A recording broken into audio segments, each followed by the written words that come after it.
Hello and welcome to Q&A. Today is Thursday, the 21st of March, but it's also Purim, and that's what we're going to be discussing in today's programme. So I'm joined by Mark. It's great to be on the programme. Evening, Simon. And you have the continuity of this programme, so it's really good. And also a good friend of mine, David Hoffbrand, who's a musician as well as an author and a theologian, I think we can say that as well. Oh, I don't know if I'd go that far, no. Or two long-lost brothers. We have to have a story. We have had that laugh, haven't we? We have had that laugh before the programme. Hello, bruv. Hey, it's great to see you again. Only just met on the programme, which is great. Yeah. So first of all, I'll start off with you, David. I know we've done a few programmes together before, and you've written this fantastic book called The Jewish Jesus. But as a messianic Jewish believer, can you share how you came to faith? Oh, wow. OK, do you want the long version, short version? Short version. We only got an hour and a half. That's for only an hour and a half. OK, I'll do the really short version then. No, I was looking for... You know, I grew up in a very kind of nominal Jewish family, culturally Jewish, very strong sort of sense of Jewish foods, obviously, doctors and lawyers, obviously. But, you know, we went to synagogue, I had my bar mitzvah, and I remember at the time I thought, OK, I'm done with synagogue. Because I'm not a rule follower, I'm terrible. I'm just like, you show me the rules and I'll find a way to get around them. And so I kind of started looking for God, and I looked in Buddhism and I looked in all these different places and clearly failed to find God. And when I gave up looking for God, it was as though God came looking for me. And I had a radical encounter with the Holy Spirit, was filled with the Holy Spirit. Didn't know what it was. I was in a bathtub in Brixton singing what sounded like Arabic, turned it out to be praying in tongues. I didn't know what that was. I didn't know any Christians. I hadn't been to a church, but my whole life changed from the inside out. And it took me quite a long time to discover what actually had happened to me, because I didn't have a frame of reference for it. And about a year or two later, God woke me up, took me out to a place, it's a long story, but to this town in Sussex where a man was speaking, and it turned out to be a meeting of a church that was actually round the corner from where I lived. And I've been in that church ever since and been part of that. So it was a very supernatural encounter with God. And it was initially, I was probably the most reluctant Christian, as I think a lot of Jewish people have to get over a lot of hurdles, because the last thing I wanted to be was a Christian. I thought that's joining the enemy, joining the other side, you know, because of the way Jewish people have been treated, I guess, over the centuries by, not all, but by sections of the church, you know, and the way Jesus has been presented. I guess that's part of why I wrote the book, to address that. Yeah, do you want to share a little bit about your book? I'm sure that Luke will bring it up on screen, but it's a very important book because over the centuries we've seen this erosion of the Jewish roots of our faith, knowing that, look, there's one theme that goes through the Old Testament from the book of Genesis all the way to the book of Revelation, and that's Israel and the Jewish people. But over the centuries, we've seen this incredible erosion of our Jewish roots, and to the extent that church replacement theology has become the most dominant theology of our day, which is tragic because it's obviously not scriptural. Yeah, I guess, you know, when I became a believer, I experienced, you know, great blessings, loved the church, and I saw all different aspects of Jesus, but it was like the one Jesus that really was missing seemed to be the Jewish Jesus. You know, it's like you got Jesus the healer, you got Jesus the Lord, you got all of these things, but it was like, where's the Jewish Jesus? And as a Jewish man, I was kind of looking for, what does it mean to be a Jewish follower of Jesus? And so I began looking to recover those roots for me. But the more I did, the more I realized this wasn't just a blessing for me, it was like a blessing for anybody. And what I found as well is people seem to think of the Jewish aspects of Jesus and of almost of the whole New Testament as almost this exotic side salad, you know, that's good, a bit like, for some people, you know, it's like, we'll have a special prayer meeting, we'll have a thing, and it just felt like, well, hold on a second, it's kind of like, how can this be a niche subject when in reality the book is written by Jews? You know, we're following a Jewish man and the writings of his Jewish disciples. Like, how do you miss the Jewish stuff? You know, but somehow that felt like it was the way it was. And so I started to realize this should be the inheritance of every believer, you know, and this shouldn't be just some side prayer meeting. This should be something that is just, it's like the writing through the stick of rock that you get, you know, it's there throughout. And so I wanted to write something that would be accessible for anyone. And so that's what I did, is I wrote a book that brought together also the Jewishness of Jesus and restoring that, brought together God's heart for Israel and the Jewish people and his plans for them, and also what does it look like for Jew and Gentile to be one together? How do we do this journey together? Because the more Jewish people who become believers, the more that question arises again. In the early church, it was the Jewish believers saying, how do we do, you know, these Gentiles who are coming into the church, how can anybody be part of this if they're not Jewish? But now it's sort of like the other way around, and Gentile believers kind of with Jewish people coming in tend to think, well, surely they're not Jewish anymore almost. I mean, they'll say they're Jewish, but it's like, surely they need to kind of give up their Jewish practices. But I think the picture is not like that. And so I wanted to write a book, what does it look like for Jew and Gentile be together in a marriage, if you like? And so that's the third part of the book. And so, yeah, I wanted to write something very accessible for any believer, not just a scholarly book, you know, it's not just a niche book. It should be for absolutely everyone, I believe. Absolutely. Mark, it's so important, isn't it, that, yeah, I've...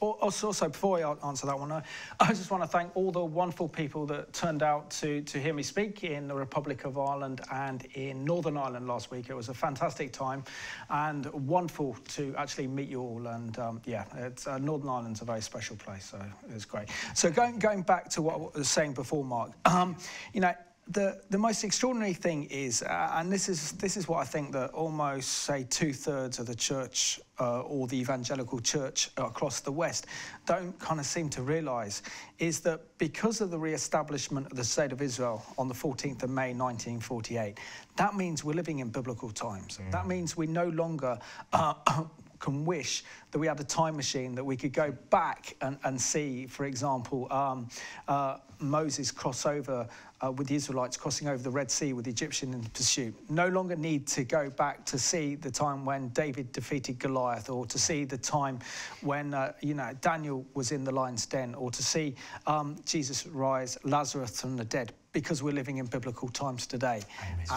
In fulfillment, and we've seen literally God's word being fulfilled, that written by the prophets thousands of years ago, come alive in our day.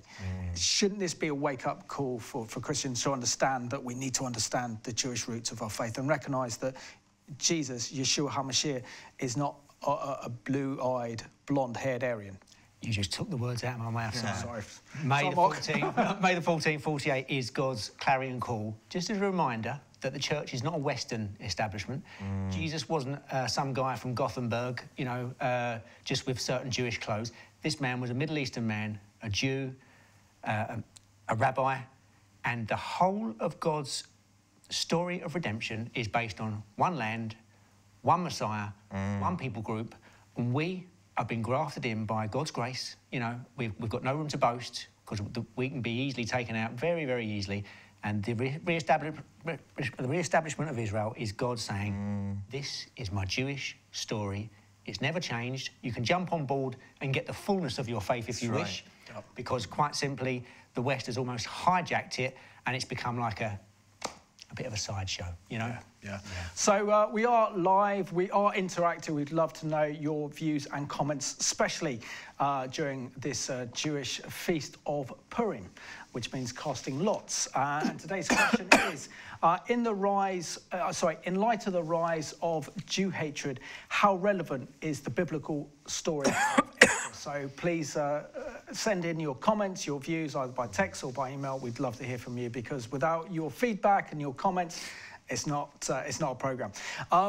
David, I have to ask you, I mean, my first experience of Purim was at university, back at the University of Manchester. It was probably around this time in 1996. And I got so fed up with the Christian Union, almost like when Noel Edmonds stole jumpers, and, you know, I had this burning passion for Israel, but there were no Christians there I could share it with. So I met up with some Jewish guy who took me along to JSOC, the Jewish Union, and I met a group of people, and they took me to shul for the first time, synagogue in Manchester, and then had to kind of dress up as a character. And then what I loved about it the most is when they're actually reading from the Hebrew, from the actual book of of Esther in Hebrew, every time the name Haman was mentioned, it was like boo, hiss, and stuff as well. Yeah. So, you know, as a Jewish believer growing up, what are your first early memories of Purim, and why is Purim so important to the Jewish people? Well, okay, so you know, my memories, I think if you know Jewish culture, well, you do, you guys, but you know, what Jews often associate with their festivals are foods. Oh yeah, absolutely. You know, so it's like foods and those little triangular pastries and all that kind of stuff. And I think it's the raucousness of Purim, you know, because there's all the Jewish festivals, I think, have a certain life to them and a certain, but Purim particularly is kind of a little bit crazy, you know, it's got that feel. So I don't know when it first came in, but it's something that I remember sort of being part of the landscape from when I was very little. And why is it important? Why is it so important to the Jewish people? I mean,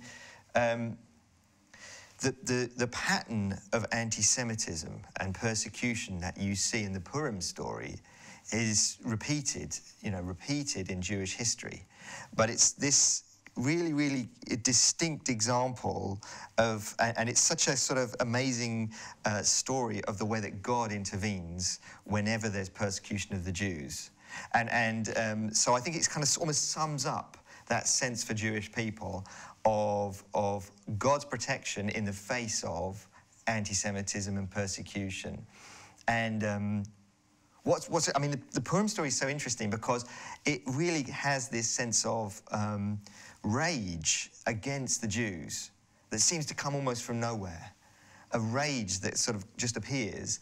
And there's always this sense that it's because they're different or because they're set apart. There's always this sense that they keep to themselves. They don't bow down to what the other people bow down to. They've got their own laws. And so what you see in this is those distinct Jewish people who are on the verge of being destroyed because of that hatred, because of that, and God protects them in the most supernatural ways. Absolutely. Have you got emails? Yeah, so I'm just on your tack, just from about your Northern Ireland visit. Hi, Simon and friends. It was great to hear your message in Belfast at the Feast of Tabernacles. Wonderful to share with the Jewish people in Northern Ireland too. And that's special. Eileen, Enid, Joan and Cindy. And nothing yet on the subject of Purim, but I think the viewers are just obviously starting to get warmed up to it. Good. David, you was introduced as a theologian, so I'm going to test your mettle. Hey, I rebutted that. So just to be clear, I am not a theologian. Yes. We'll put the letters DR in front of your name. Yeah, hi, guys. Sure. Just wondering what it means when Jesus said, "Go and sin no more." All Christians sin, and I'm struggling with a big one. So what did Jesus mean?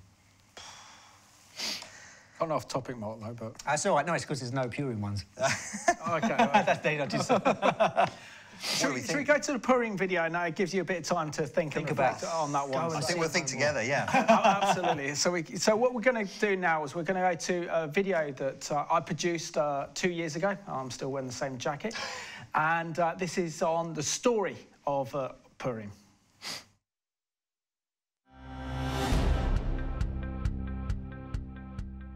This weekend, the nation of Israel and the Jewish people all over the world will celebrate the annual festival of Purim.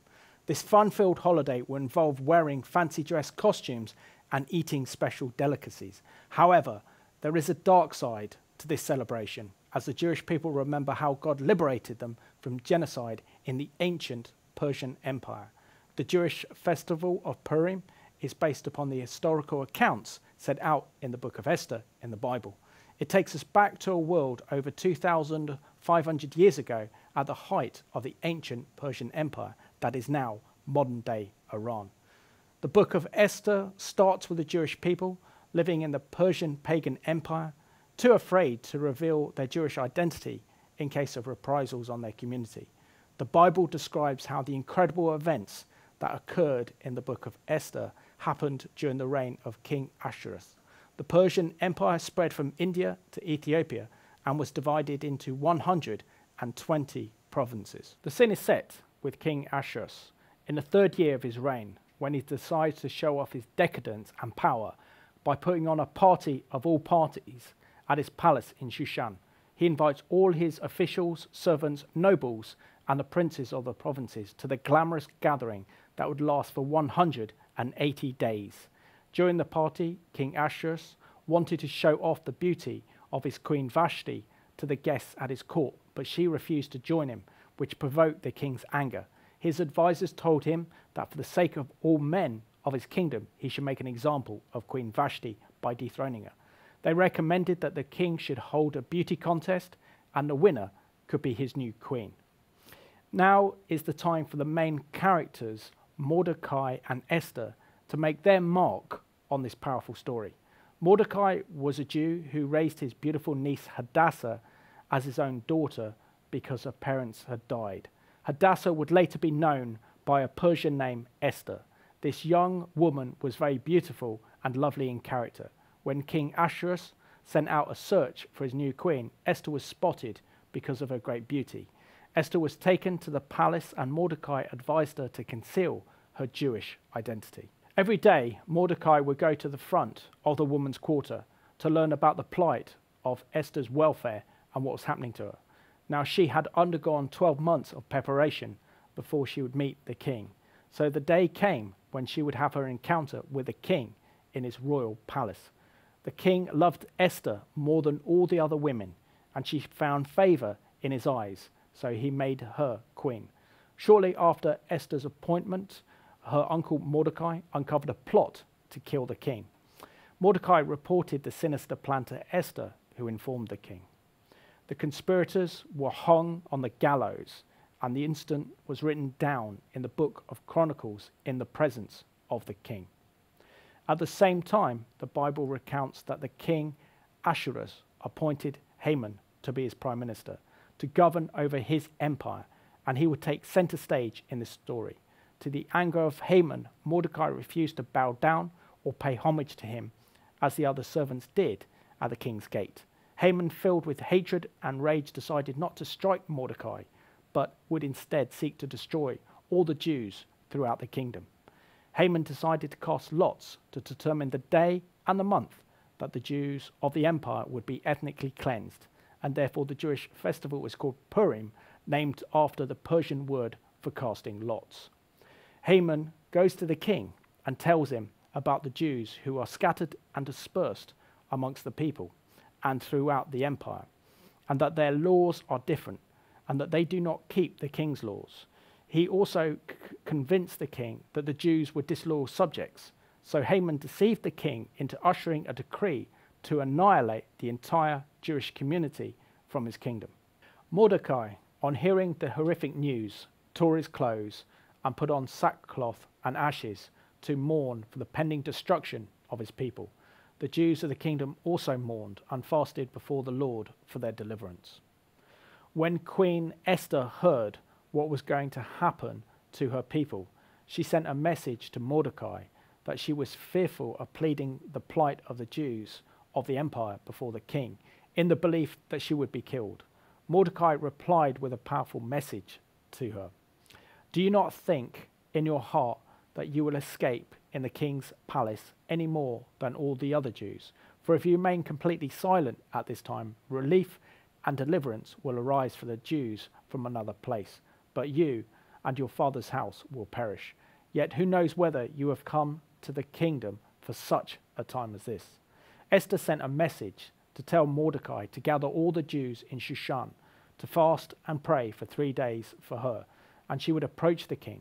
She came to the king and found favor in his eyes, and he said to him that she wanted to hold a banquet for her king and Haman.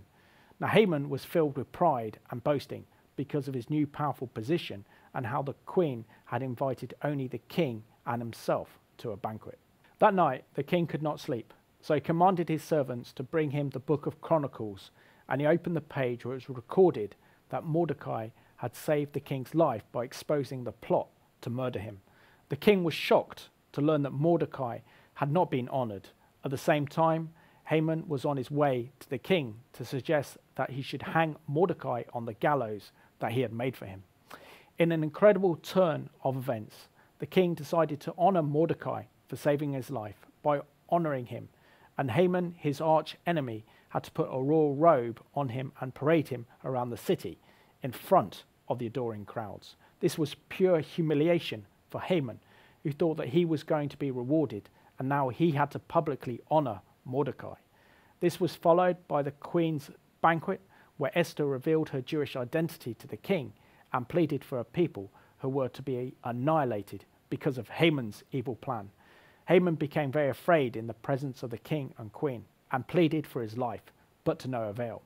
The king, in his anger, decided to hang Haman on the same gallows that he had prepared for Mordecai. The king gave Mordecai his signet ring and that he had given to Haman and appointed him as his governor over the entire Persian Empire. The king issued a new decree that the Jews could defend themselves on the appointed day of their annihilation, and that they could destroy all those who dared to come against them. At the end of the story, the Jews were no longer afraid to reveal their identity, as the fear of the Jews had come upon all the people of the empire, and many of them had converted to Judaism. The Jewish people, under the leadership of Mordecai, were ruling over the pagan world power of its day. During the Feast of Purim this weekend, pause to think about the story of Esther and how God delivered his people from annihilation at the hands of the evil Haman. In every generation, evil dictators have arisen who wanted to destroy the Jewish people. We can see this in history with the ancient Greeks and the Roman Empire to the expulsion of the Jews in the Middle Ages.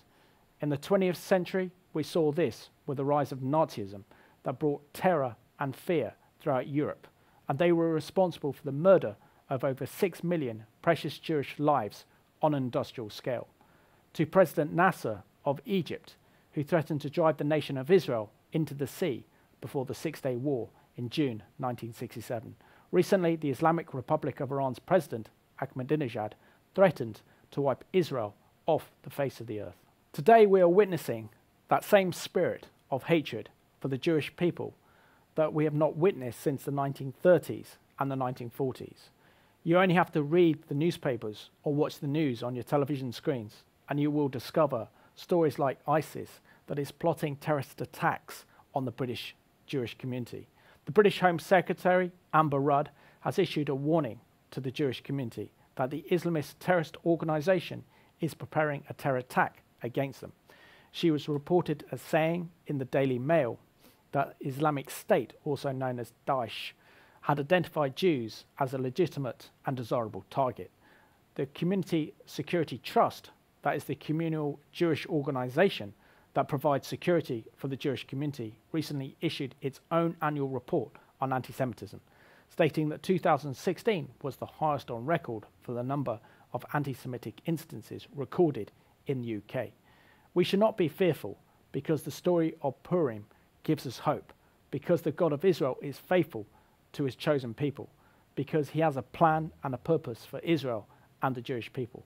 There is a famous story that illustrates that God is sovereign in the affairs of men, in which Kaiser Wilhelm of Germany asked Otto von Bismarck, his prime minister, "Can you prove the existence of God?"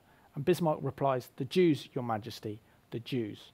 Bismarck said this because the Jewish people have outlived every empire, and every world power that's come against them have been consigned to the rubbish bin of history.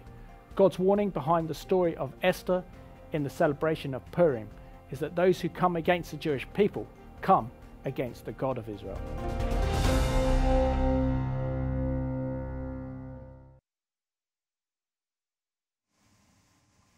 So that was made 2 years ago. Not only do I look different, but also we can also tell that the political situation has moved on quite remarkably in the last 2 years, in which we've seen a huge escalation of anti-Semitic instances around the world, particularly in Britain and also across Europe and even the United States.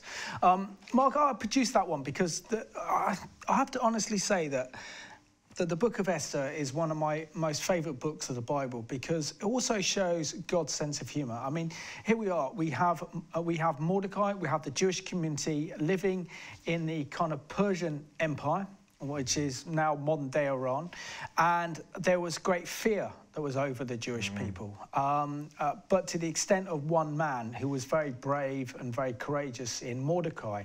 That's probably why there's a lot of Israelis now who kind of call themselves Mordecai. In the fact that when Haman was appointed as the kind of the prime minister or the second man in charge of the entire Persian Empire, he wouldn't bow down to him. He recognised that he was an Agorite, who was an enemy of the Jewish people, and he stood firm. And he advised Esther not to reveal her Jewish identity.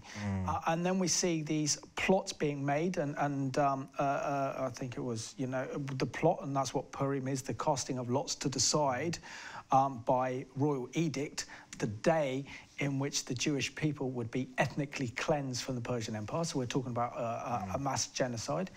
And yet God has his person in position of power and influence at the time, and that was Queen Esther. But it also means that Haman was so outraged at Mordecai that he had gallows built for him to actually hang him and have that public hanging.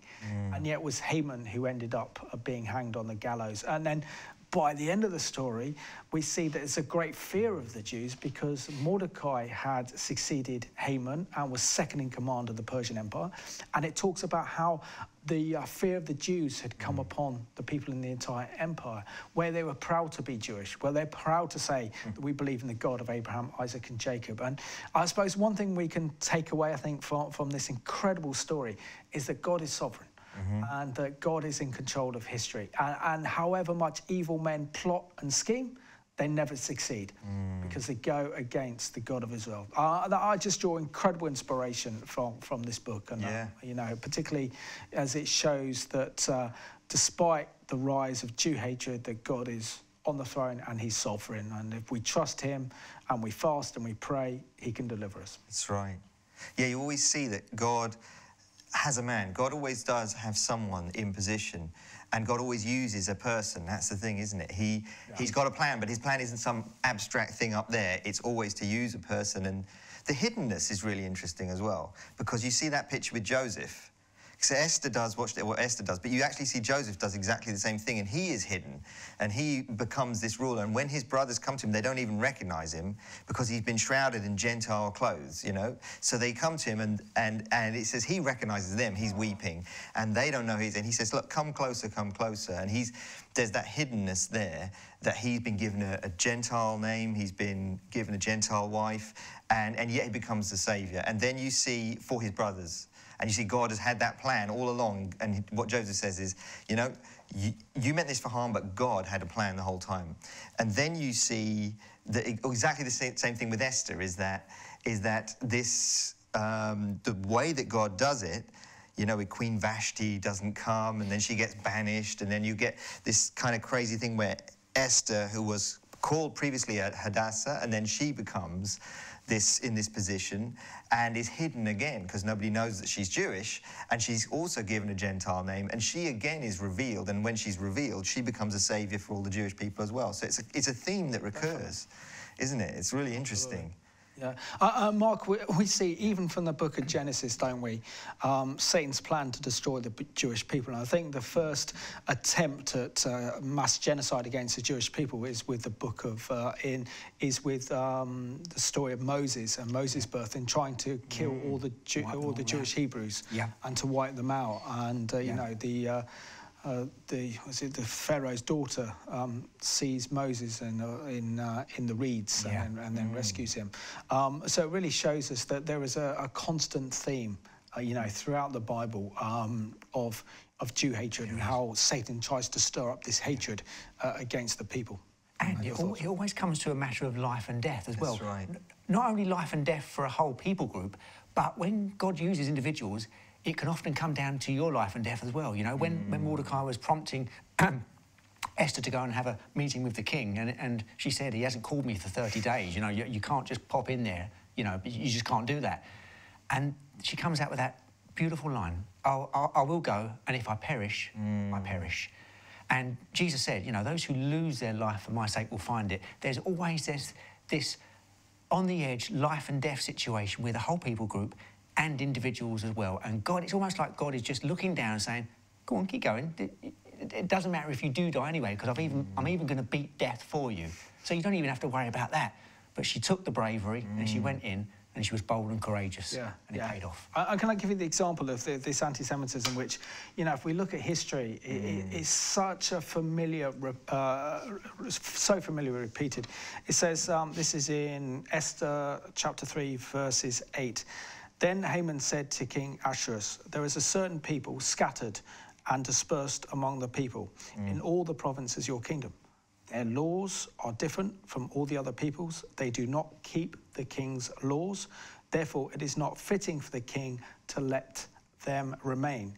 If it pleases the king, let a decree be written that they be destroyed, and I will pay 10,000 talents of silver into the hands of those who do the work to bring it into the king's treasures. So not only was Haman devising a very, a very cunning plan to destroy the Jewish people, but he also saw this as a way of looting and raising the money of the treasury by stealing money off the Jewish people. Now, we've seen this in the Holocaust, we've seen this with the Nazis.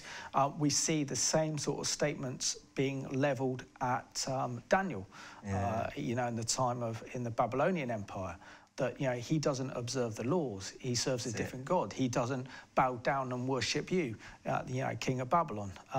So with Nebuchadnezzar, so we can see real themes coming through here throughout the whole Bible, certain patterns. Yeah.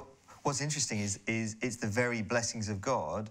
So there's an element of truth in it almost. The hatred is irrational, but it's actually it's a spiritual thing, because there's an element of truth in it, isn't it? The reason they're obeying those laws, the reason they're doing those things, it's actually true. They do have different laws. They do serve a different God to the rest of the world. They serve the God of the universe. And so there's always that sense that they're different.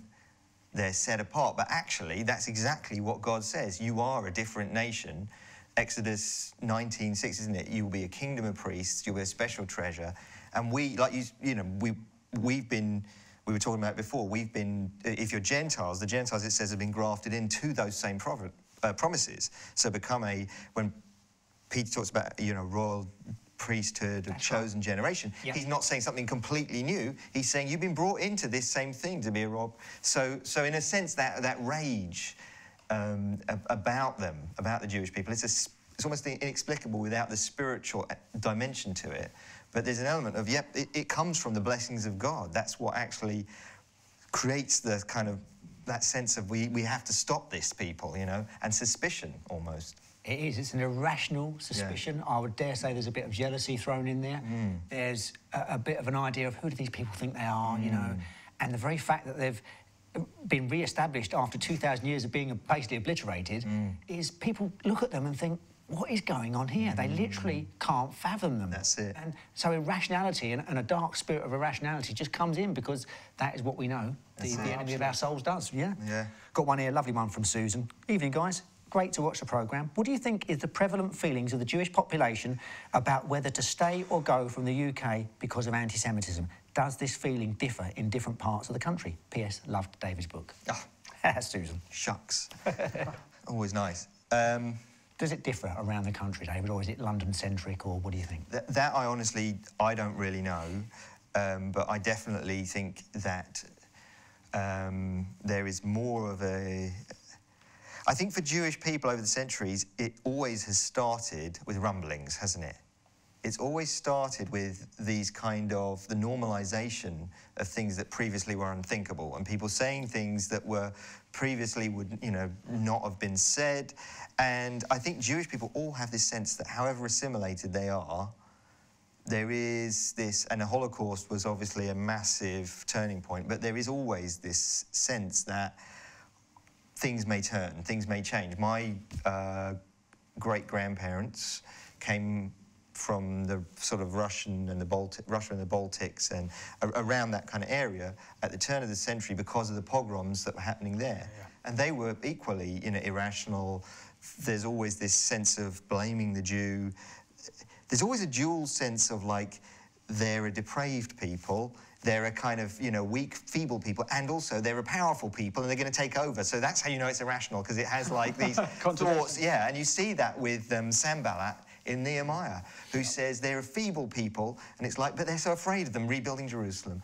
But I think, so Jewish people, I think, when they start to hear these rumblings, are probably a little bit more sensitive to that and realise they know where this can end. And it seems unthinkable, but it's always seemed unthinkable, yet it always has actually ended with really, really bad things.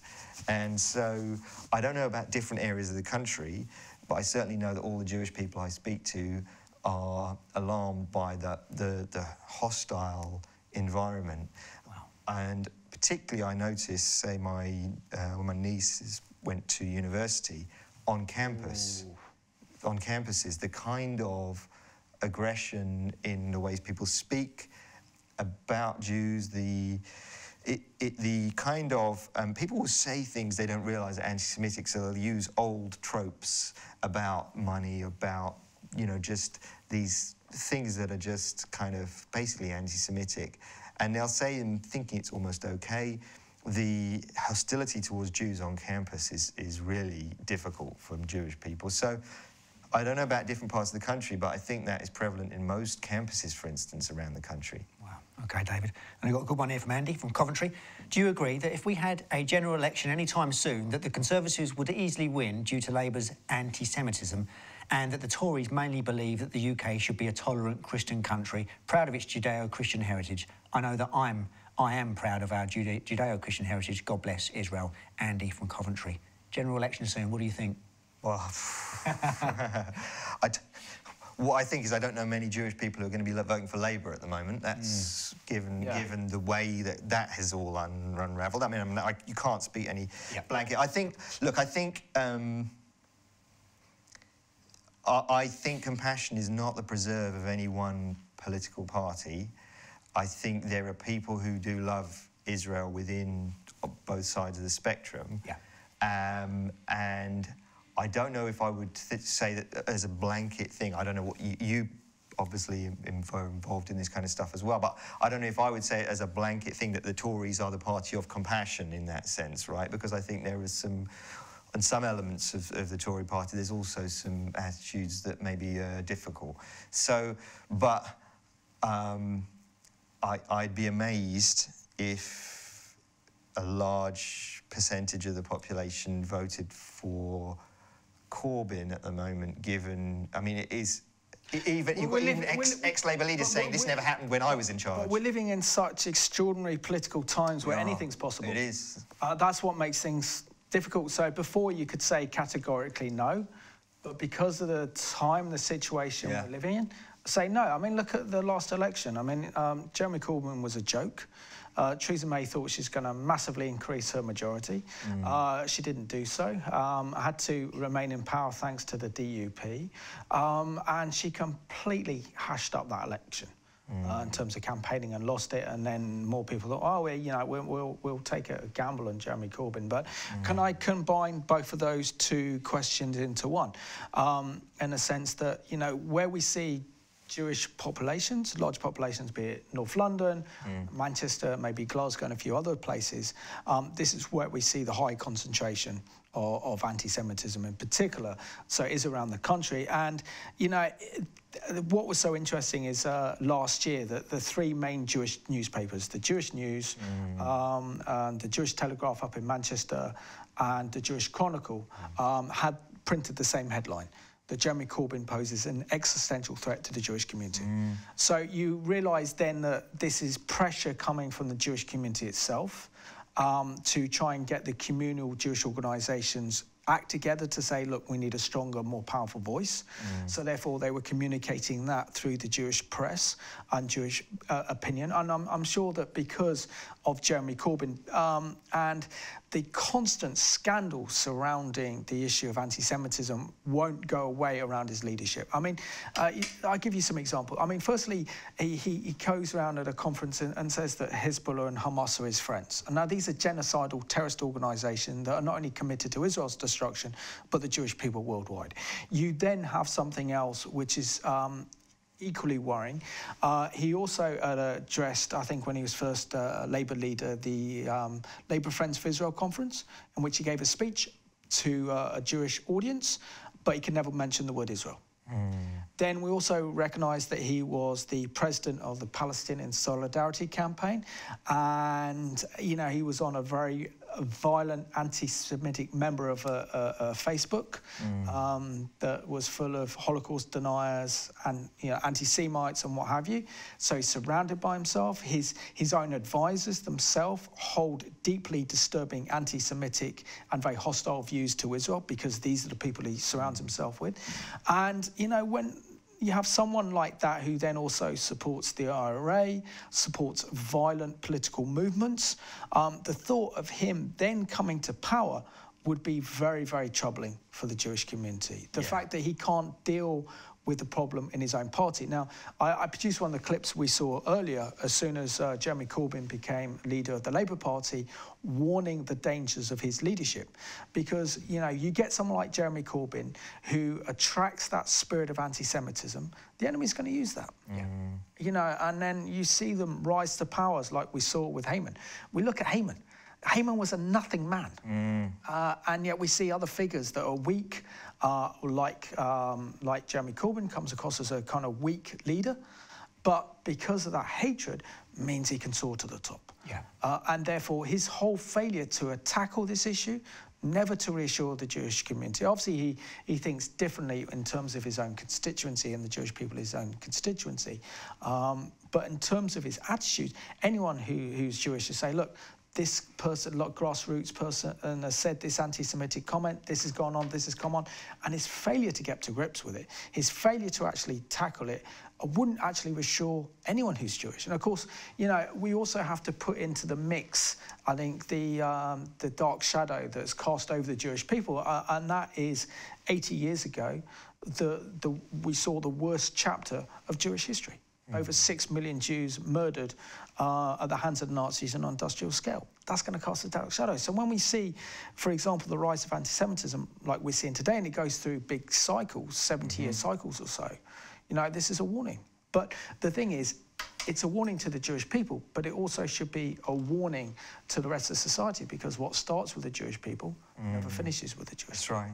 And the consequences then of failing to attack Jew hatred then has a fundamental attack on destroying the actual host cultures and societies and nations. It permeates the whole of society. Of course it does. It does. And you don't even realise it's coming. It's just on the way, and it just permeates, and before you know it, you're up to your neck in absolute Jew hatred, which is dressed up in being normal, really. He's an opportunist, Jeremy Corbyn. He's not an intellect, he's not great with words, It's like his stance on the EU, for the last 40 years. I think he voted against every single EU vote in the House of Commons. He is the biggest rebel there is in the Labour Party, really. But while the Tory party have been, literally hanging themselves stupid for the last couple of years trying to work out this Brexit thing, he's got away with it. He's managed to sit on the fence for 2.5 years, because he's thought, well, this is great. No one really needs to know my real feelings or thoughts, which is what he's a past master at. We are that close to having basically a Marxist front bench in number 10 Downing Street, and they've crept in on the outside, outside by the rails like a horse on the outside. They've just crept in unnoticed, and we are close to a really dangerous time. Yeah, that's, I think, where this story of Purim is so relevant. Absolutely. Because I think the church is in that position. It's such a symbol of Esther is such a symbol of the church, and we have the favour of the king, and always the question is, what are we going to use that favour for? And I was reading the story again today because I knew it was coming. I was thinking it was really interesting because you get to a point where Esther gets blessed herself, because she gets what's Haman's. She gets all his property, she gets all that stuff. She gets to the point where she's even blessed.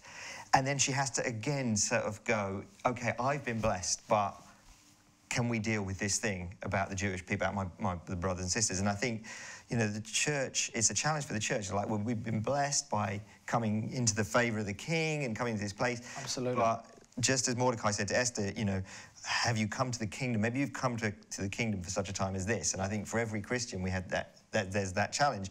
What are you going to do about my heart for the Jewish people? Are you going to use, what are you going to use your access to me, because you have that favour with the king? You can come before me. Are you going to be coming before me asking that I would move to, address this situation? or are you just going to just look for blessings for yourself? So I think there's a challenge there for the church and for every believer. Yeah. But I think actually it has to start, and one of the reasons I wrote the book called The Jewish Jesus was because I think it actually starts because when you re-establish that Jesus, you know, what we were saying, that Jesus, you were both saying before, as Jesus as a Jewish man and a rabbi, and you don't think of him, his Jewishness as a kind of phase that he had when he was younger, almost like a sort of wild teenage phase, you know, he's like Jewish, and now he's become like the everyman God, you know.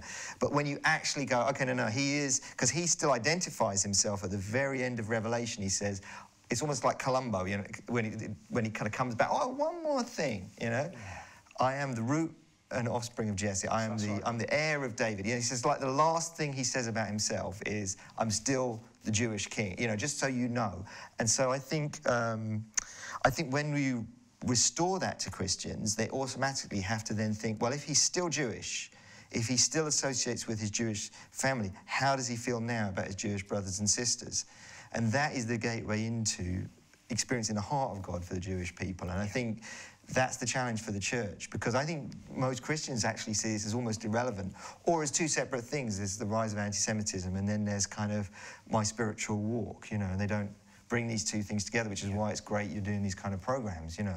And another challenge for the church is what Mordecai said to Esther when he said, are you going to stay silent or are you going to speak up? Absolutely. You know, because if you do stay silent, salvation will arise from another quarter. Yeah, you know? yeah. It reminds me of the words in the New Testament, the stones will cry out, you know. Yeah. If you don't, so it behooves us to speak up. Yes. It really, really does, you know.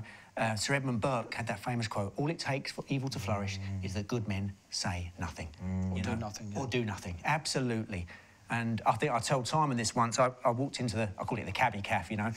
And, we're not exactly bastions of complete intellect about the Middle East, but I walked in there. I don't know, you are. You're the exception. I've only learned it off you. And these 5 guys were just chatting about Israel and how they're the evil ones and the Middle East is all a mess because of them. And I stood there listening, I listened, and they had 20 minutes.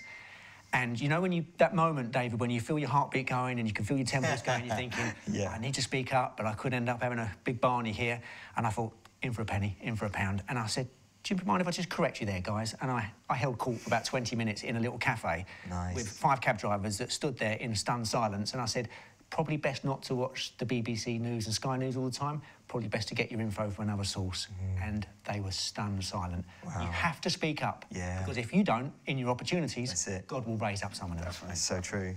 Yeah, one thing I have to say, you know, can you share with us how the Jewish people celebrate Purim? Because it's a fantastic festival. I mean, not only kind of dressing up as, you know, funny costumes, which we should have done tonight, so, but it's also, you know, reminiscing, talking about the incredible story of Esther, and just share with us what the festival's like. Look, I'm not sure I can elaborate hugely. The Book of Esther's read twice on Purim. It's the Megillah, it's called, isn't it? That's right. And it's read twice, and there's a fast, but I don't remember fasting on Purim. There's a fast before, but I think it's more which tallies with Esther's fast. But I think that tends to be more the Orthodox, you know, more sort of Orthodox who tend to do that. Because I don't remember I remember fasting on Yom Kippur. Oh, yeah. Or trying to. But I don't remember fasting around Purim. And then people, certainly in Israel, and people go out, and this is one of the things about the nation being reborn.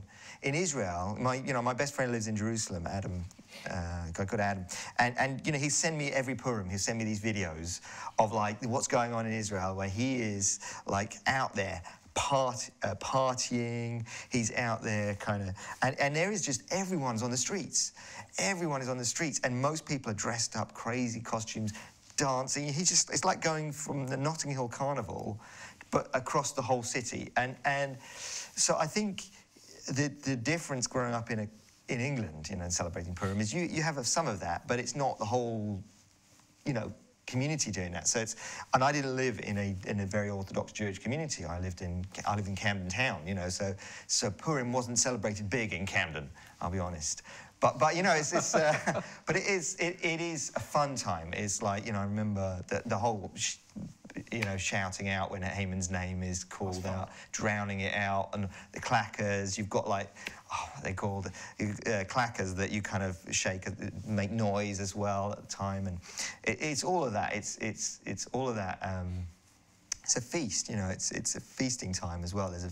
So it's all of that, and people on Purim are supposed to. It's a very sociable time, you know. You're supposed to give gifts to your friends, give to the poor, all of those things. Make sure everybody's involved as well.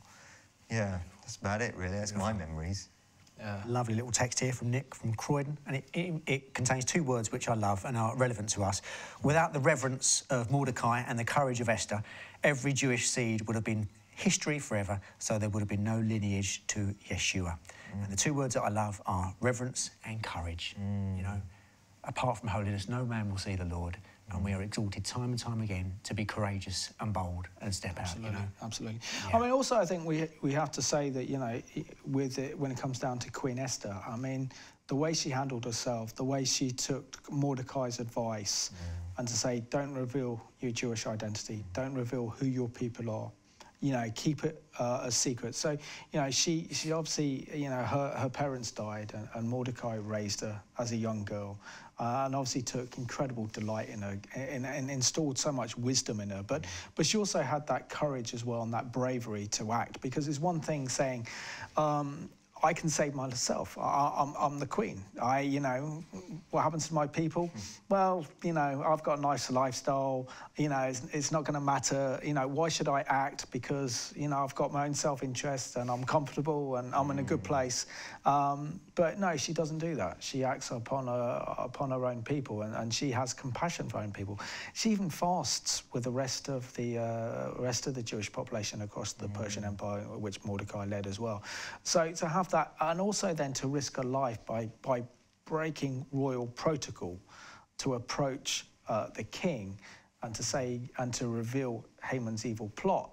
And the way that she did it, because Haman thought he was going to go to a banquet in his honor, and then find out that, hey, you're the guilty one. I mean, the timing of this, there was no panic. You know, it was just very carefully the Lord just putting everything in place. And I think that makes it very special. So you can see why, for example, you know, over 2,600 years, this feast or Jewish holiday is still celebrated every year, because it's an incredible story of deliverance. Yeah, and like that email says, it's a pretty vital time, you know, that is a turning point, because it could have gone very, very, very different. Yeah, absolutely. And Jewish people always live on that edge, don't they, really? Yeah. That it could go really bad. This could go really badly for us.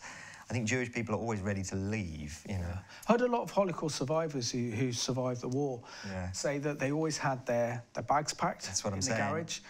Their cars were always full with petrol, ready to go at any moment in case there was any first sign of trouble. Yes. And yet you see, in the Holocaust, I mean, and this is what we're talking about, is that the Jewish people in Germany thought they were so assimilated this could never happen. And so even when things started to get bad, some of them stayed because they thought, well, it's not going to get worse. And it just kept getting worse and kept getting worse. And I think, you know, that's, like you said, the Jewish people are sort of like the canary in the coal mine. And Yeah, they are. we need to kind of pay attention to and have that courage that you're talking about, to stand up and pay attention to what's going on, and not just think, well, it won't escalate, it won't get worse. Because actually things...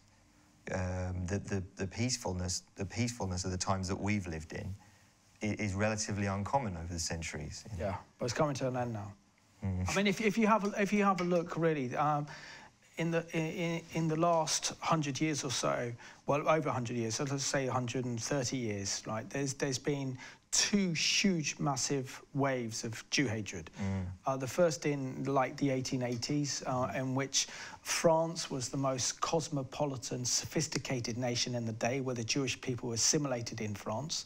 And then we see the Dreyfus affair, where Captain Dreyfus was accused of selling state secrets, military secrets, to France's enemies, the Prussians.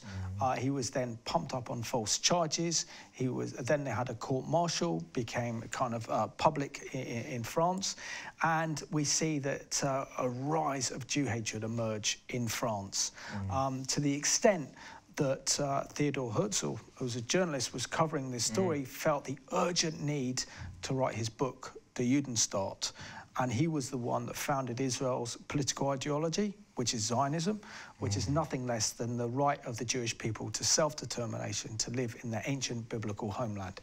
And from there we see the political movement of Zionism established.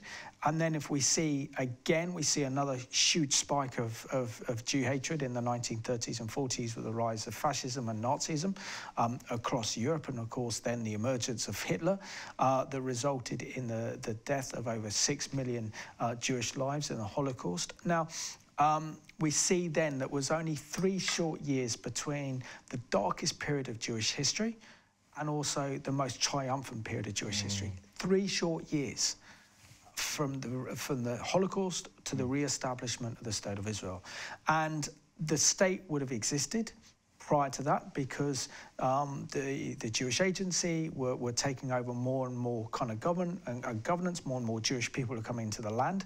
But what the Holocaust did do, and obviously it's the wrong name because we call it the Shoah, was actually to win public sympathy for the Jewish cause and the Jewish state. The Soviet Union voted in recognition of the State of Israel, so did the Americans, so did many other countries around the world because they saw the plight of what happened to the Jewish people, saying these people need their homeland. So there was only a very small window where that could have actually happened in fulfillment of biblical prophecy. And so we see then that Jew hatred has been an instrument not of God, because we know this is Satan, but he uses it, allows it to happen in order to carry out his divine purposes. So the first thing we see, the rise of Jew hatred to create the ideology that would lead to the establishment of the State of Israel. Then we see the Holocaust, which is the most horrific, unbelievable, imaginable event that could have happened on the Jewish people. I mean, families torn apart, people put in gas chambers, burnt alive, just for being Jewish. I mean, it's beyond sick. But out of that, we see the nation of Israel rise from the ashes. And again, we're seeing today that anti-Semitism replaced in form of nationalism. I'm not anti-Semitic. I don't have a problem with the Jewish people, but I hate Israel. Yeah. You know, so we see this anti-Zionism kind of ideology emerge. And now we're seeing, for example, we take France. In the past year, there's been a 74% increase in anti-Semitic instances in France alone. Only recently, 80 Jewish gravestones and cemetery was attacked in southern France. Leading Jewish figures are being attacked publicly and abused. And it's escalating. And so what we're seeing is it just coming from all aspects of society. So we know that it's on World War II levels, and it's increasing for no apparent reason. So therefore, we must be on the verge or the edge of something very, very, very significant. I think you're right, and I think the biblical pattern, you know, the pattern you're describing is just repeated again and again, and it's a biblical pattern as well. It's like, because what you see is that irrational anti-Semitism, that fear of the Jews, that hatred of the Jews, because they're different, because they're blessed by God, and we don't understand why it is. They want to take over, but they're depraved. So you know, it's like we can't. That always. Ultimately destroys the people who carry it in the Bible. Always destroys them, and always God ultimately uses it to bless the Jewish people. So he used Pharaoh's attempt to destroy the Jewish people, kill all of the sons. Ultimately, that leads to, you see the Jewish people coming out of Egypt. You see with this story, and you see repeatedly the same thing, that the people who hate the Jews, ultimately God judges them, brings them into judgment, and uses it to bless them. But I think you're right to say that Israel is becoming the focus, and that is biblical as well. God promised to gather all the Jewish people out of the nations, send them back, and it's there that he then says he's going to deal with them, which is what a lot of people forget, is that he says, I'm going to bring them back in an unregenerate state. I'm just going to bring them as they are, and then I'm going to start dealing with them. But it also says that all the nations of the world will turn against his people. And it's crazy, isn't it, when you look at the UN, some crazy percentage of all their resolutions are against this one tiny nation. But you see the same thing with Israel is, like you say, 1948, War of Independence. They go from being like, I think, 3 it's like something like 3,000 square miles to 8,000. So they grow every time the nations around have tried to destroy Israel, it's ended up getting a bit bigger.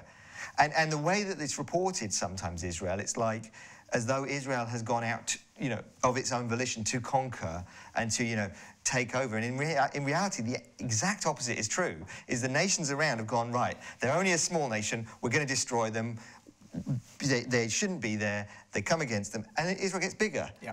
And that's happened like 3 times, it just keeps getting bigger. It's not that Israel went out of its own volition. Yeah. So it's the same pattern, but we're seeing that the focus of that anti-Semitism, like you say, has shifted to seemingly to anti-Zionism, but it's not really, because it's a treating of that one nation completely differently to all other nations. Absolutely. David, you just summed up the recent history of the Middle East goes exactly like you said, and it goes like this. The Arabs attack the Jews, the Jews defend themselves, take more land, Arabs complain, repeat, repeat, repeat. And it happens all the time, it's just literally they defend themselves, take more land, and the world moans, the world complains. Don't attack them. Simple. Got a great one here from Kathleen. Hi, gents. My favourite part of the Queen Esther story is where she uttered these words, if I perish, I perish. This was because she had to go against the law of the land to save God's people. My question is this. If ever we have to go against the law of the land, is it right to do this? Will it be acceptable to God? I was under the impression that we should submit to the law of the land and that will be pleasing to God. I would say... first of all, we should answer that question that we didn't answer before the break. Great memory. Very simple answer, that go and sin no more. Well, it's not necessarily about Purim, but what we had a quick discussion, and we all felt that basically what Jesus is saying is not go and don't sin in any way for the rest of your life, because that would be impossible. What he's saying is go and choose not to carry on doing that same thing. Amen. Make a choice to not sin in this way anymore. So change that bit. So that's that. Sorry for the delay. You have to think about it, didn't you? Well, yeah, exactly. Is it all right to go against the law of the land? So I would say with that absolutely, if it comes to obeying God versus obeying the law of the land, if the two are completely at odds, then we have to obey God. And I think that's what you see in the story of Esther, but it's also what you see in the Holocaust as a good example. People, the righteous Gentiles were the ones who hid the Jews. That was against the edicts of the Nazis, but they hid them and they saved lives incredibly. Amen. So I think we've got a duty, absolutely. And also, David, another good question from Kathleen. I was also wondering why God seems to be silent in the book of Esther. His name is never mentioned. You must have a little insight on that. No, all I know is that it is that I think there's one other book, or maybe it's the only book where I think there's one other book where God's name is not mentioned. But you see God's hand so clearly in it that so there's various theories as to why that is, but and there's in the Apocrypha there's extra chapters where the name of God is mentioned, I believe. I think there is, it's like, but yes, I don't know if anybody else has any thoughts on that particularly, but from my point of view, I think it's not really mentioned because it's not necessary in that, but you've got such a clear picture of God's hand at work. Absolutely. And the fact that they were fasting, was it 40 days? It was a long fast. What, for the... to get the Lord to act, and to actually fast and to take that seriously. And so all the Jews of the Persian Empire fasted with Mordecai and Esther. So they, you have that collective fast, it's a collective, isn't it? Which is powerful. And when we fast, we have that supernatural strength that takes us into another dimension with God because it kills the flesh. Amen. That's what's so nice about fasting. And the extra bit to that time is that it says that they also repented as well. Exactly. And that's the difference now. That's amazing. Look at our country now. We need deliverance. We've shoved God into the bin, basically. We need to deliverance. And that 2 Chronicles 7:14, if my people basically will repent, that's what he's looking for, a heart of repentance, and that's what we really badly need for today, repentance and fasting. And it's a good point, is that if they're fasting to, both bring themselves into a right place with God and to ask God to move in that situation. That's the only reason for them fasting. So That's a good point. Got a lovely one here from Jeff. Hi, Mark. God gave me a massive heart for Israel and the Jews a few years ago, and now I support as many Jewish ministries as I can, such as CUFI and Joseph Storehouse. Love Simon's shows and his fantastic zeal for Israel. I used to work as a gag writer many years ago and would do Jewish gags before I was saved. But God has changed my heart. It's as simple as that. Jesus is a Jew. Jesus lives in me. Jesus loves the Jews. I love what Jesus loves, so I love the Jews. How could it be otherwise? Shame on the replacement theology and the anti-Semitism in our churches. Nice one. Yeah, that's a good comment. Bless you, Jeff. Good comment. Bless you. So should we go and watch another video now? This is how the Israelis celebrate Purim by having a great parade, and this took place in Tel Aviv last year. It's not Halloween, rather Purim. A parade full of people in costume hit the streets in Israel to honor the festive Jewish holiday. There were dozens of huge floats, flags, and dancers marching to celebrate. Plus, upbeat music. Purim commemorates the defeat of an ancient plot to kill the Jews. The theme for this year's parade was Israel's 70th birthday. I'm Lee Sheps for InsideEdition.com.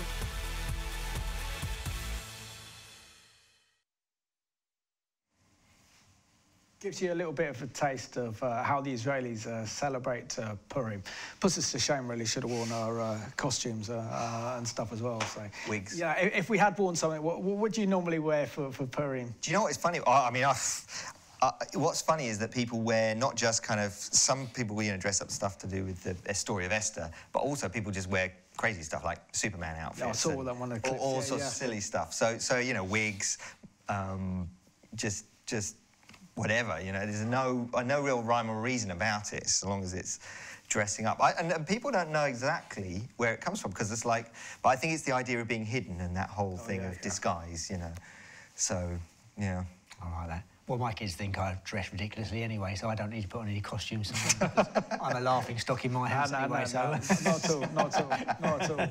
So I had a great experience with your son, Jack, in the European Parliament only a few weeks ago, to show him around there and show him one of the recordings of one of the programmes. And one of the guests we had on the programme for that edition was the the EU's coordinator for combating anti-Semitism, a woman called Catherine von Schnobein, a German woman.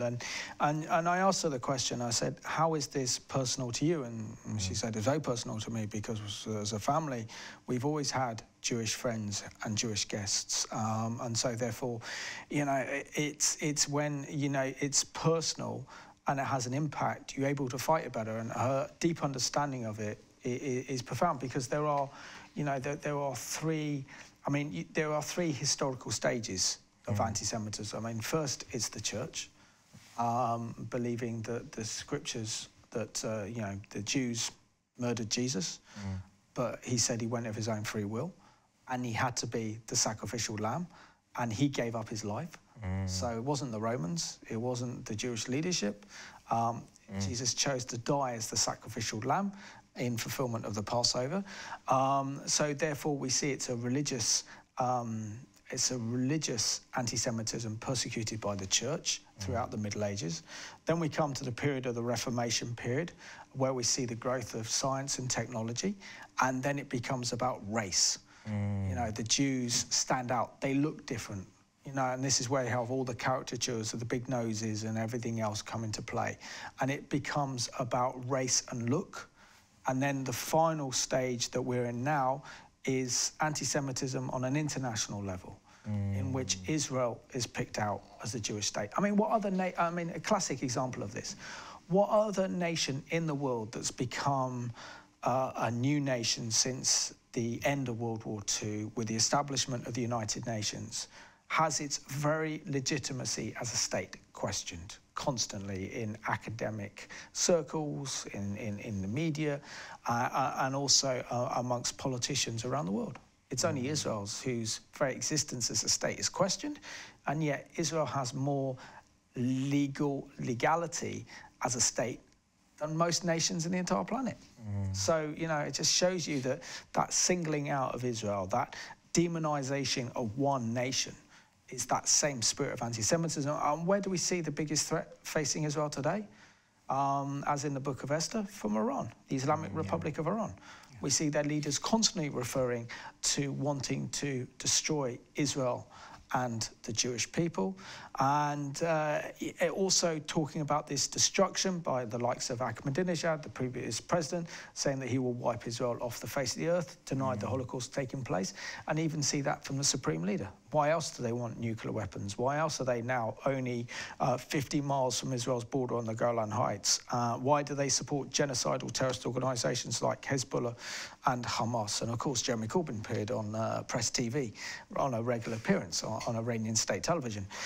So, you know, it's that same spirit that is rising in the nations. But what is so interesting when you have, there was a recent video put together by, it was on Saudi television, by a Saudi imam, saying that that we need to recognise and bring in normalisations with Israel, because where are all the other Arab nations?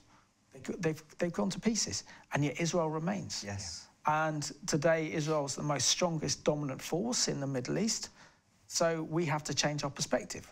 Yeah. You know, and that's quite incredible. That's almost a full turnaround. And you know, going back to the rise of anti-Semitism in this country now, the EU has adopted the International Holocaust Alliance definition of anti-Semitism. So that means that if you refer to Israel as a racist endeavour, if you refer to the Zionist entity, or that Israel has no right to exist, and you constantly call hatred upon the Jewish people and the nation of Israel in particular, that is classified as anti-Semitism, where it wasn't before. Now, just imagine what happens, for example, if any government would decided to make that legally binding. Yeah. You could have some serious fun with that legislation, because those that target the Jewish people could also then be in breach of that International Holocaust Alliance's definition of anti-Semitism, which could have serious and profound implications for themselves. So that's why I love the book of Esther, because, you know, Haman thinks he's going to get this special reward. You know, the King Ahasuerus says, look, there was a man in the empire who's done astounding work. He saved the empire, and there's Haman in his pride saying, yeah, that's me, that's me. and then he gathers Haman to say, you know, come into my courts.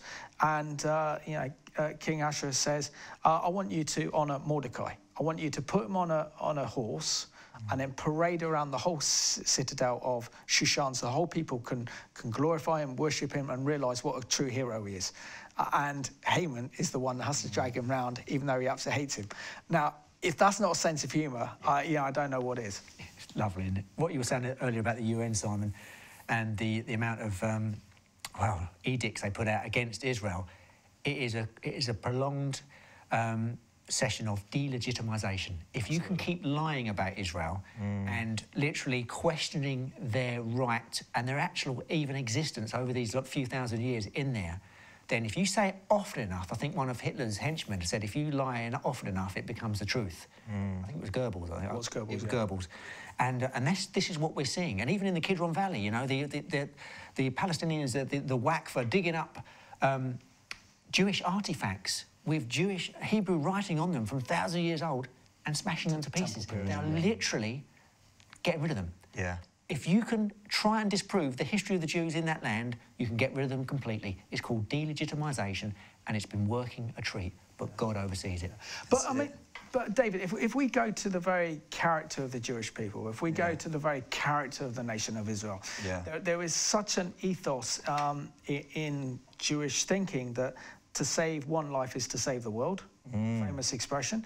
And then what we see, that if there's an earthquake or there is some national disaster, the Israelis are first there on the scene with the MDA. And, you know, what other army sends in, you know, because what Israel's doing up on the border with Syria in the Golan Heights is incredible. They have managed and provided medical assistance for over 20,000 Syrians who have come across the border needing urgent medical treatment. They first came in fear, then they got treated, then more and more came. And so Israel's treated over 20,000 of them. Yeah. Then they've gone back into Syria. And one poor girl needed a kidney transplant, and the only match they could find was a relative deep in Syria. So what did the Israelis do? They send in their top elite commandos, who would have cost millions to train to get to that level, drop them off in Syria, find the relative, fly the relative from Syria, war-torn country, all the way over to Israel for that urgent medical care to save this girl's life, then get them both back into Syria without the Syrian regime or anyone else knowing. Now, what does that say about a people that are always looking to improve life, to improve the lives of others? Yeah. And they're a blessing to the world. Yeah, it's as you were talking, I was thinking that, you know, there's this concept in Jewish thinking called tikkun olam, which is the repairing of the world. And this idea that we are not called to escape the world, but we are called to partner with God in repairing the world, building a better community. Your kingdom come. You know, this is the Jewish thought that the kingdom is being built. So there's this sense that, and I think one of the things about restoring a Jewish mindset to the church, why it's so important that we get that, is that actually I think that what you're talking about there is that Jewish people's version of spirituality is not something that's taking us away from this world. There's not that separation of Greek thinking where it's like spirit good and all the things of life are somehow holding us back. But there's this sense that no, this is about redeeming creation. It's about bringing life. It's about bringing life to communities, to families. You know, Jewish festivals take place primarily in the home. There's that celebration of family. There's that sense of life being so important, and partnering with God in exactly those kind of endeavours. Amen. We're about 7 minutes of the programme left, Mark. So. Hi, guys. Our God loves working with minorities, Esther, Moses, Gideon, etc., to overcome. When God grabs you, you just can't stop doing his will. Look at yourselves and the many you reach with God working through you. Keep shining, brothers, in this dark world. That's from Frankie in Belfast. Thank you, Frankie. Thanks, Frankie. And a lovely little one here. Since you mentioned about the DUP keeping Theresa May in power, pure and simple, they had to. Imagine Jeremy Corbyn becoming the PM. It's quite... Very good point, yeah. Good thought, that, yeah. I know all Christians at the DUP, and they stand with Israel, so they get my vote. But I can't vote for them because I'm in England. But if I was in Northern Ireland, I'd definitely vote for them. Yeah. Hi, panel. To the guest, David, could he please explain what he meant by saying that the Jews believe in a different God from everyone else? Oh, I think I know where he's going with this one, yeah. One assumes that means we Christians do not believe in the universal God like the Jews. Yeah. As a Christian, I believe in the Creator.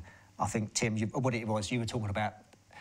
To everyone else who were not following God. Not following God, yeah. At that time, the pagan gods. Yes. You know, and that's the whole thing. In fact, Psalm 147, it says, God has not dealt thus with any other nation except the Jewish people. And so it's the one true God. But no, we're talking about the same God that we Absolutely. follow. Jews and Christians, absolutely, yeah.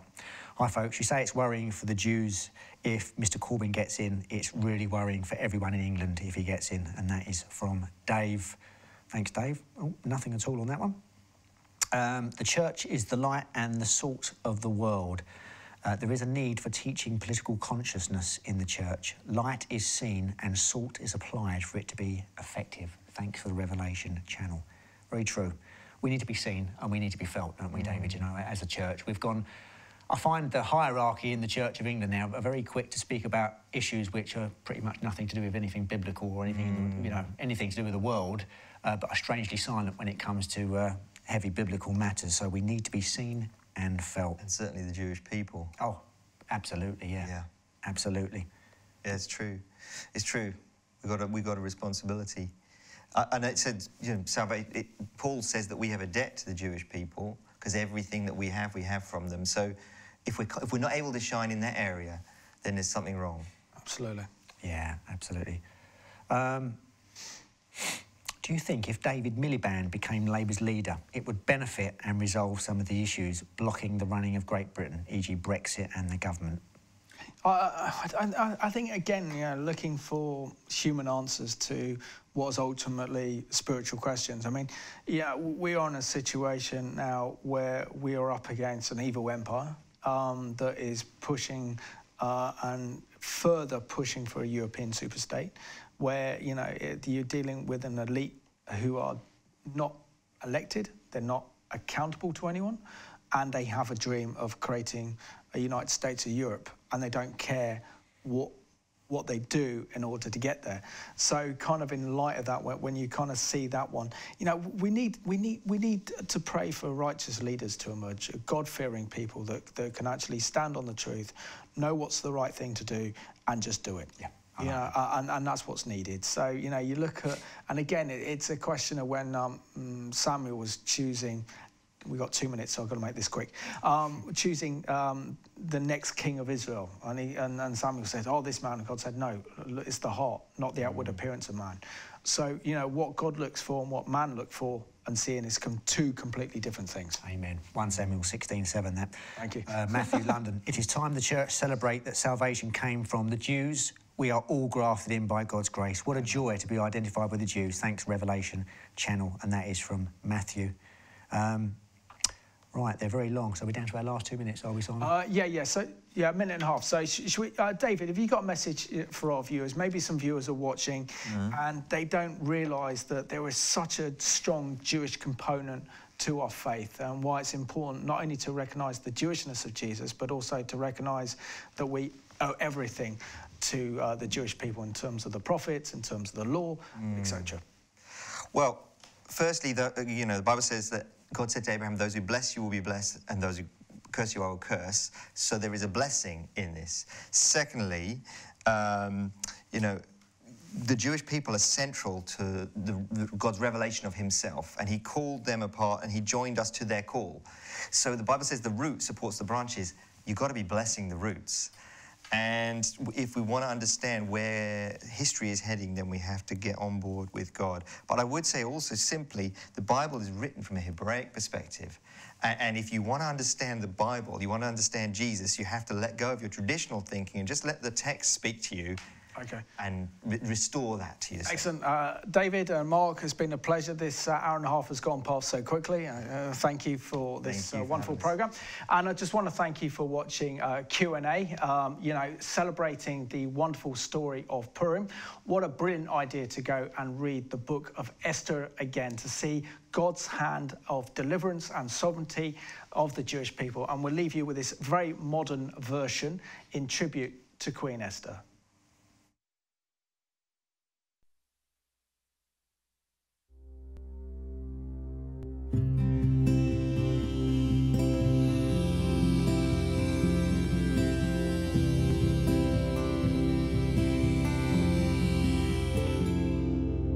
Esther was a girl from far away.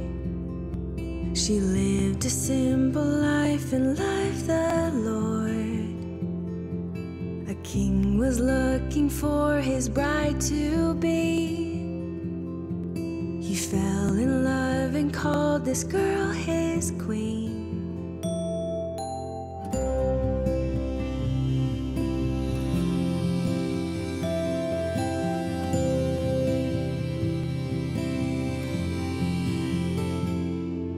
Her people were the chosen ones of God, living in a distant land as slaves. The king had put God's people in harm's way, but God had chosen Esther to be brave. For I know the plans I have for you, says the Lord, not to harm you, but to prosper, plans to give you hope and future. For I know the plans I have for you, says the Lord, not to harm you, but to prosper, plans to give you hope and future.